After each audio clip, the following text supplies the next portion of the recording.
such a thing is because you don't like someone who built it, because there is a history of invasion, there is cruelty, there are terrible truths of the past.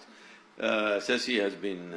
I have yet to read the book, I have the book, but I've heard him speak here and there about all the things that have been done during the British era, which is very cruel. Absolutely. But if we go to UK now, we don't hate those people. Yes, they have done this to us, we should never forget it.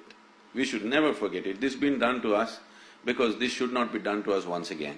But it does not mean today's generation of English people, we have to hate them. Correct. No, that's not it. So the same You goes… could give us the Kohinoor back. That's the least you could have No, done. that is the… that same goes for Islamic invasions. They've done terrible things to us.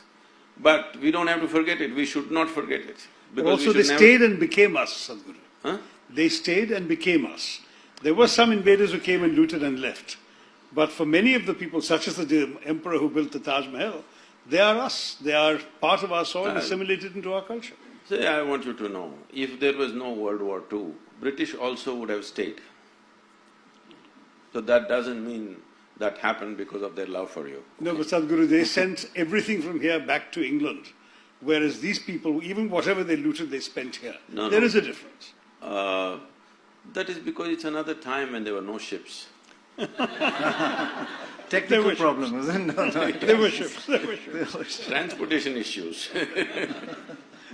And besides, they had a land route back home to the Fergana Valley. They didn't use it. It's not easy to go. But you say, whether they did or not, one should not hate them now and should not build walls around them now. Is that your message? See, what I'm saying is, historically many ugly things have been done by different people. Quite right. Ugly things that have happened to us as a nation, we must remember. Ugly things we've done to ourselves also. That also is there, that's another aspect. Right. What others have done to us, we must remember, but we should not become bitter because this bitterness will destroy us. Why we should remember is so that we don't make the same mistakes and get into the same pit once again. That's very important for me. But at the same time, if today, let's say, UK spoke the same language that it spoke during the colonial era, definitely we will not accept them. Unfortunately, with certain groups of people, they're trying to speak the same language which was historically spoken way back. So this creates a whole lot of confrontation in the society. And this entire misuse of this for democratic purposes, when I say democratic purposes, because it's all a number game, so people are playing this game for last 70 years, so naturally you have kind of brought this little bit of fear in others. Fear means people are seeing what's happening in Iraq and the Islamic State and stuff, what happened in Kashmir. So people think if these numbers increase, this will happen to us also, because it's happened in the past. So I feel if one thing stops, I think this entire little bit of heat going on between communities will die, that is, you don't try to change the dynamics of demographics. Just let it stay this for next 100 years, without anybody trying to increase numbers, you will see everything will level out. This is the only fear. That's why there is reaction. What religion are you? What religion are you? I never identified with myself with any religion as such, because we must understand this, religion is a very foreign thing to India. Because when you say if you have to belong to a certain religion, you have to believe something. But this has always been a land of seekers. We never ever believed anything. It doesn't matter, even when the so-called divine entities came, when Shiva came, his wife asked 1,000,000 questions. The Shiva Sutra is full of questioning. And if Krishna comes, this man, his disciple, supposed to be asked 1,000 questions. Whoever came, no entity, however divine they were considered to be, could give us a commandment. Only debate he got. Because there was no such idea as the God in our minds ever. So there is no belief system, so how can you say there is a religion? Guru says, just a fear, it's a fear. So, I was intrigued to hear Sadhguru say that, because obviously some of the fear is stoked up. It is stoked, as you yourself said, partly for political purposes. No. Unfortunately, there is often a politics of polarization. that assumes that whipping up certain sentiments will gather certain votes for a particular community. There is a politics of identity that says, let's promote the interests of our caste alone, or our group alone, or our faith alone, at the expense of others. So I'm certainly not expecting and accepting the political process whatsoever from this. But at the same time, it is not right, it seems to me, to suggest that this is somehow natural. It is actually, no baby is born intolerant. Somebody's teaching that baby its attitudes, its beliefs, whom to like, whom to dislike. And in the same way, I think in our politics, we are allowing some of our leaders to tell us whom to dislike and why, for reasons that in fact are not part of our daily lives. You rightly said in the villages of India, people live side by side and they don't feel any of this hatred and unpleasantness. Is that a correct interpretation of what you meant? No, because It's not. taking, you got it wrong again. see, I don't wish to take a political stance because I've never associated myself with any political ideology at any time, not today.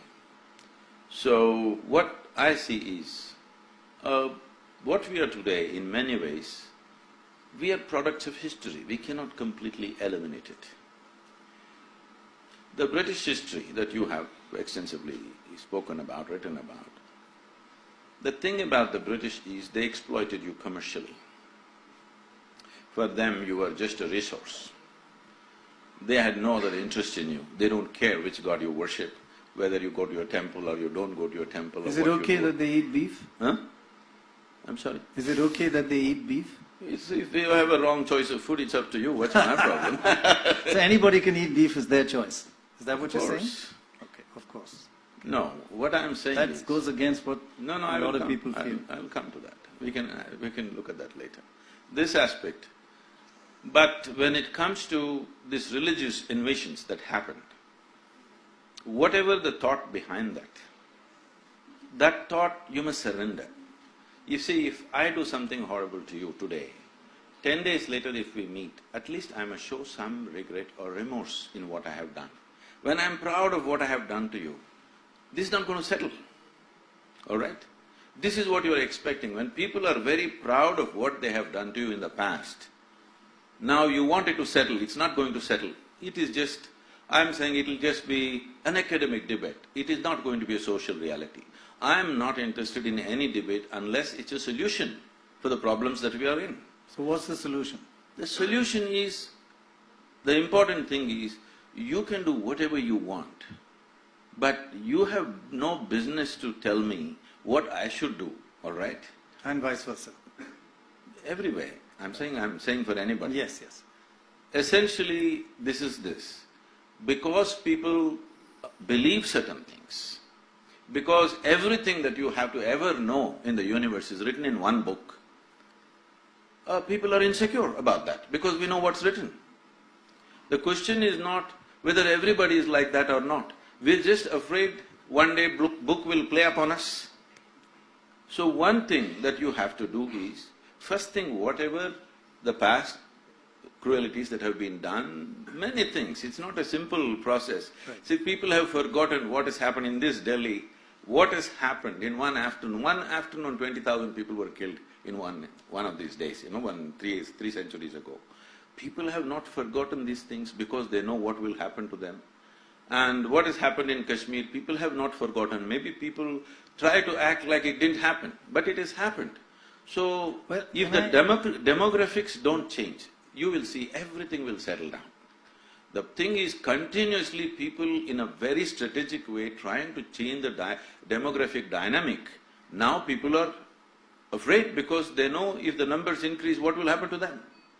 So just don't do that one thing, you will see all problems will settle. Clear that you've traveled around India recently and throughout your life, even as a young man when you're on a motorbike, people live with each other in complete peace and harmony and without fear, without thinking of the history and without thinking of numbers. Even now it is true. And Shashi says that… I'm telling you, even now it is true, except those communities which are kind of little ghettoed, except in those places. Everywhere else, even now it is true in this India. Just now, 30 days I've driven across the country. Right. Even now it is true. Every kind of people, every kind of community leaders came to me and spoke to me and I spoke to them. All this happens. See, we must understand one fundamental ethos of Indian psyche. we don't really have a problem what God you worship, because in the same family there are 32 gods and goddesses. And there is Ishwara Allah Tero Naam. No, that's okay, but I'm saying even before that. Yeah. See, every other form of whatever… I'll tell you one thing, you take one picture of some pious-looking man, usually they must be bearded if it's a man, and take it and give it to one Glad old… you didn't use the word God man. I'll come to that God man, I think I should restructure that one. If you give this picture to an old lady in some village and say, this is a great sage, she will keep it in her puja room and worship without knowing who the hell he is. Do you understand? This is the only culture which does that. So do not destroy that by imposing something forceful, you have to believe this, otherwise you're not this or that. You don't have to believe anything to be in this country, okay? You don't have to believe anything to be a part of this culture, because everybody can do their own thing. That is, we know the technology of God making. For every one of us, we made our own God. There's something called as Ishtadevata, that you can create your own god or goddess. That's true. If you like the tree, you can make the tree into your god. If you like a rock, you can make a rock into your god. This is a phenomena. This is the most wonderful thing, because this is a dimension of life which should never be organized. Because the moment it's organized, it becomes something else. So this we realized from ancient times, and we made it in such a way it can never be organized. There is a desperate attempt to organize it, but it's not working anyway. You cannot organize it, because to organize something you need one particular belief system. There is no particular belief system in this country.